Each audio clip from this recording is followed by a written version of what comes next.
Good evening, everyone. It's your hostess with the mostest and your brother from another mother here, AB.Marley. And it's your girl Nevaeh, your sister from another mister, because Papa was a rolling stone. Hey. Alright, guys. So, it is Tuesday. Happy Talk Tuesdays, everyone. Let's talk about it. Talk about it. You got the beef? Yes. That is for tacos. I don't really do well with tacos anyway. Hey, I can help you with that, man.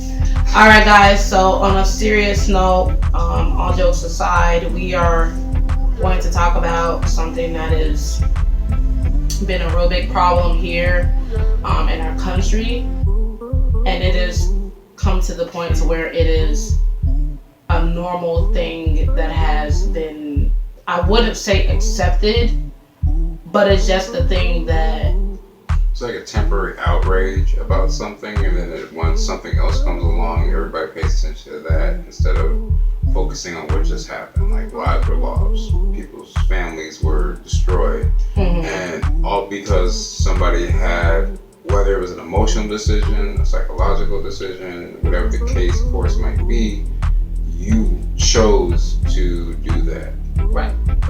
So, we are going to talk about school shootings today. So, as of right now, the past 10 years, we have had 180 school shootings with 356 victims. That would include the people who have died and people who have survived. And I'm just going to break these numbers down to you guys just so you can see what it's been like for the course of 4 years. So in 2016, we had 48. 2017, we had 55. 2018, we had 116, which is absurd. And then in 2019, we had 112 school shootings. And majority of the school shootings that I did look up that were like the most like popular ones actually happened in California, believe it or not. Which that kind of like took me for like a loop when I like looked that up. I was like, man, I wouldn't even realize like California actually had a lot of school shootings, and those would be universities. One was a high school, and then I think another was like a junior high or something like that. Well, when you've got good weather 7 days a week, have a tendency to allow people to continue to do what they want to do. Because I've noticed whenever, so like, wintertime kicks in certain particular areas, it's like that cold keeps people from doing stupid stuff. Right. All the time. And at this pinpoint, I feel like that's just sad. Like the numbers just like doubled basically throughout the years. And not even really doubled, it's almost like a triple kind of sort of. Yeah, unfortunately. And these could be based on certain situations where people have, an emotional moment, or they felt like they were being bullied, or for the fact that it's the other way around, like the bully is getting bullied at home, and they finally just took their aggression out on everybody. And this has caused the death of others. Now, the few things that I can understand is, though we have the right to bear arms, and it's used mainly to get protection for you and the people that you care about, you still have to treat it as if it's always loaded, and the decision that you make, there are consequences to it. And unfortunately, with all these deaths, my question would be like, what led up to those moments? Like, why did you feel the need to grab a weapon and take the life of somebody else? If I were to use myself as an example, when I had like my, suicidal dark moments in my life where I felt like the people that were picking on me at the time that their life didn't matter to me, my life didn't matter to me, so we might as well just let it all and get it off and get it out the way. And it was such a tedious, event to bring myself to do something of that caliber. Now the thought process was there, the dark moments where it's just like screw everything, but thankfully I didn't have the courage to actually go up and start shooting people or putting harm to anybody, because at that point everything didn't matter anymore. I can even myself, like I'm adopted. I don't hide that. I don't I'm not ashamed of it. I'm not gonna say that I had the worst childhood, because I didn't. My mom is a wonderful mom, but at the same time, my life wasn't the best. Like growing up, I used to get teased a lot, especially when I was younger, because like I was really, really small. I didn't weigh a lot, and I used to get teased a lot because I have a list, because I was adopted, about my weight. I used to get bullied and stuff. Like people used to call me anorexic. I'm in middle school. How do you even know the word anorexic and you're in middle school? You know what I'm saying? You're 12 and 13 years old. How do you know? Who taught you this word? Amongst the people saying. Exactly. And I felt like with me having to deal with bullying on that kind of level, I had every reason to be upset and to want to go and just be I'm just gonna take it out on everybody. But I never actually really had the thought to harm other people. I just wanted to get away from people. I don't want to hurt anybody. I think that parents, if your child is always coming to you, talking to you about how they feel like they don't fit in school, or they are being bullied, you need to listen to your child, because with this day and age, it is very easy for anyone to get a gun. It's not that hard. You can get a gun from anywhere. You just need to off the streets off the streets buildings, or exactly. firearm buildings. Yeah. It's not that hard.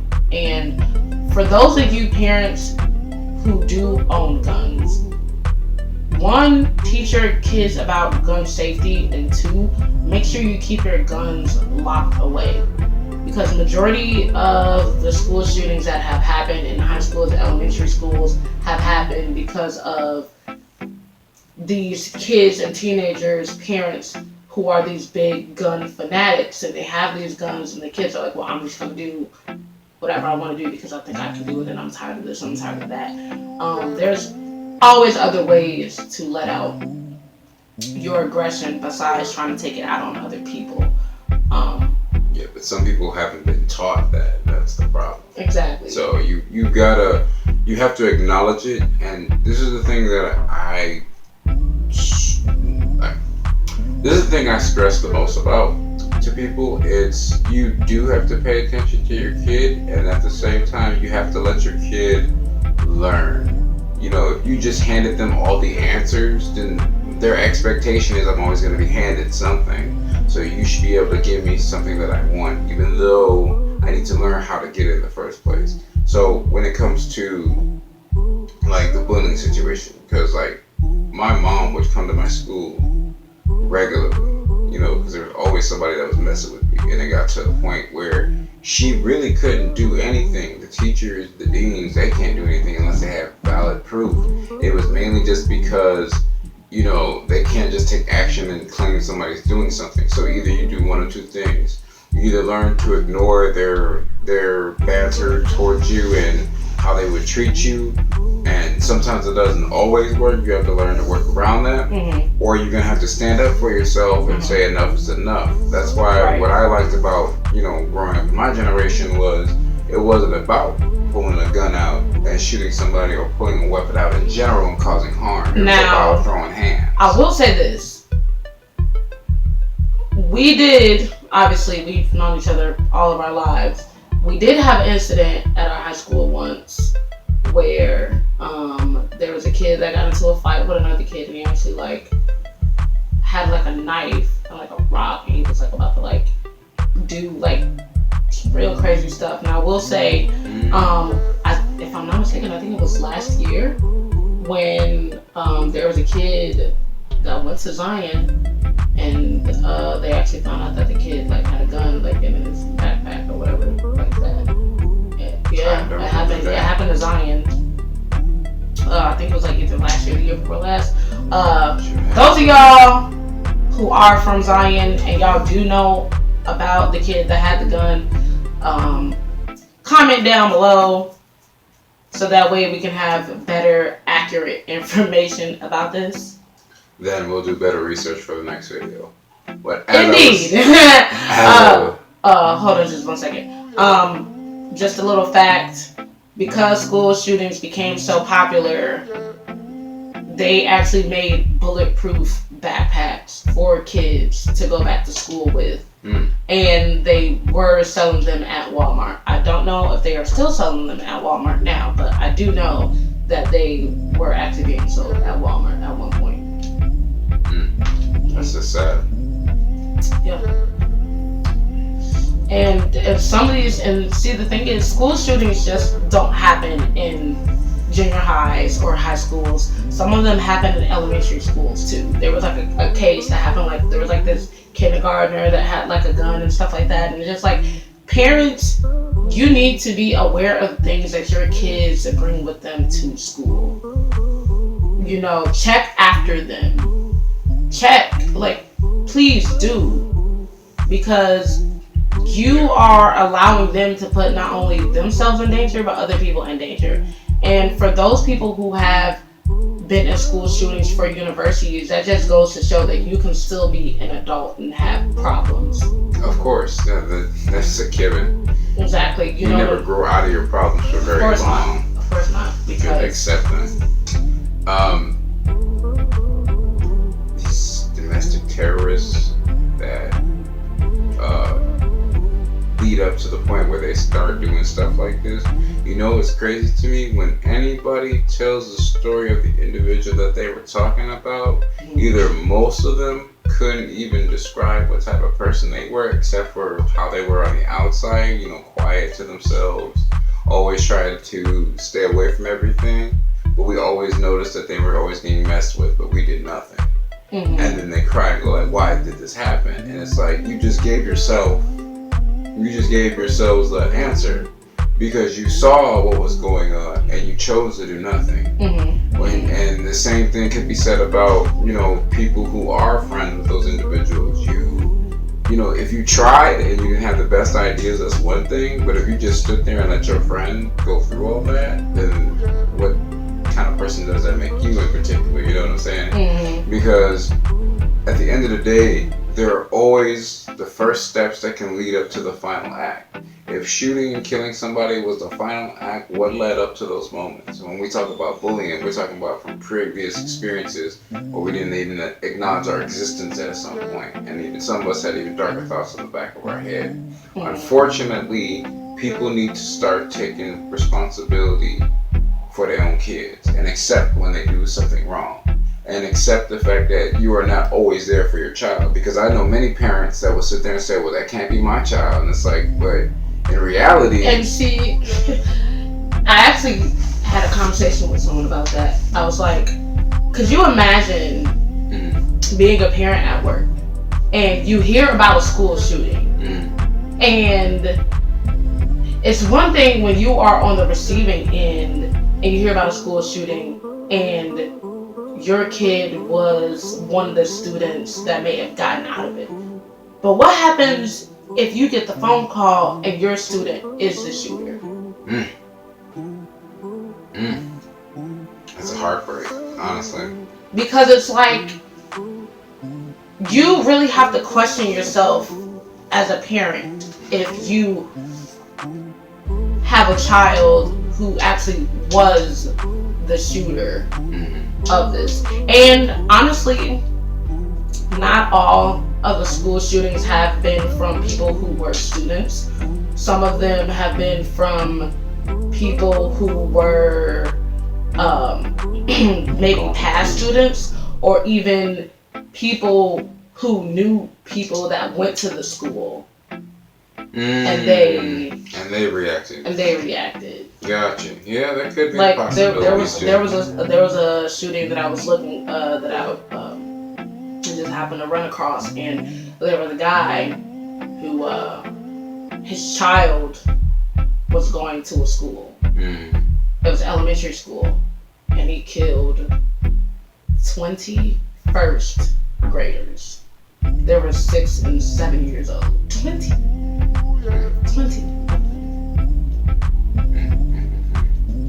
And his kid was the one that was going to the school, and that's just so sad, because it's just like, when we think of school shootings, we only think of just students in the school, and not think about the aftermath, the ones who are the dropouts, the ones that are, you know, their own kids are going through something, they got fed up and just started to react. And to feed off of that, that's why I was saying, like, parents need to stop saying that can't be my child. Sometimes you have to tell yourself, what if that is my child? How would I respond to that? How do I react from that? And what would I do to prevent it if I possibly can? And that is why we must take responsibilities for our own actions, because remember how we said in the previous video too, that you are somebody's inspiration. They reflect off of the things that you do. So if you're the type of personality that's quick to jump to conclusions, that's quick to snap off on somebody, that doesn't really give somebody ample time to really learn from their mistakes and just like accepted that it was just that, and then show them some form of love. Now, it's not going to guarantee that your child still might not do that, because at the end of the day, we are our parents' children. So like, our parents, we're not acting accordingly as their parents would. They had their own form of secrets, just like how we were when we were kids, because there were some things we didn't tell our parents and that we didn't want them to find out. And it was a thought process in the back of our minds on, like, I don't want them to not know about this because they might not love me, even though they tell me I don't believe them. And those are things that can't happen. So when you have children, or if you are a child, you gotta remember that, or even if you're the parent, actually, let me just speak to the parents for a second. Love your children as much as you possibly can. Give them as much attention as you can. Even though you get a little frustrated for the times that you get a little bit irritating, or you had a rough day at work, and I understand that aspect of it, but it goes a long way when you take this time for someone that you're investing in, that you truly care about. And then when it comes to the children, you should express when you're going through these things. Because if you don't, and you let it feed into the inner dark path of your mind, then you become that very thing that you've hated. If you hate someone who is rude and doesn't listen to what other people say and causes harm to other people, but yet you don't see that you're doing this very same thing, you're really speaking about yourself when you think about it. Because you know how like people may assume something based on their own experiences, and then when they're incorrect, they don't wish to believe it. You know how like we say, well, this world is dark and evil and I can't stand it anymore. Well, that's your point of view of the world. That's not my point of view. It's two different people thinking of two different things. And that's why we gotta communicate, because then you can bring up to light what you're feeling. Just to pretty much end on this, and this is even more heavy than just the topic of the school shootings in general. But I really want you guys to like really just soak this in. Majority of the people who have committed these school shootings end up committing suicide. Like, that's darker than taking other people with you. It's the fact that even after you let out all this rage and anger, you still end up just saying, I'm just gonna end it all. Because you couldn't accept the actions and what you did. That's the main thing we have to teach is no matter what you do, whether it's good or bad, accept the consequences of your actions. Now, if people put blame on you for those actions, that's a whole different thing. Then you have to go into a whole nother segment, but we're not going to talk about all that. Nope, not today. Alright, guys, so that is the end of this. Make sure you guys like, comment, and subscribe to our show. This is AB.Marley. And Nevaeh. Hey, have a good day. Happy Talk Tuesdays, everyone. Keep your head up and push forward. Laters. Peace. Hey. It is Tuesday. For Happy Talk Tuesdays. Let's talk about it. You know. You got the beat? No, I don't have. Well, I'm gonna leave that one alone. Not that kind of beat. I mean ground. Yes, I got the ground. There you go. Mm-hmm. Preferred corn shells, that is. Not corny jokes. Uh-huh. I see those edges. But I might probably need your ear. Oh, come on, you didn't get that. You know, corny jokes, ear. One thing of corn is referred to as an ear. Got you. I'm not on that level just yet. Get on my level. What? Or Sierra. Level up. Hey, I bet Sierra ain't never seen Michael Myers dance like this before. Wait. Okay, seriously. Anyway, you guys, on a serious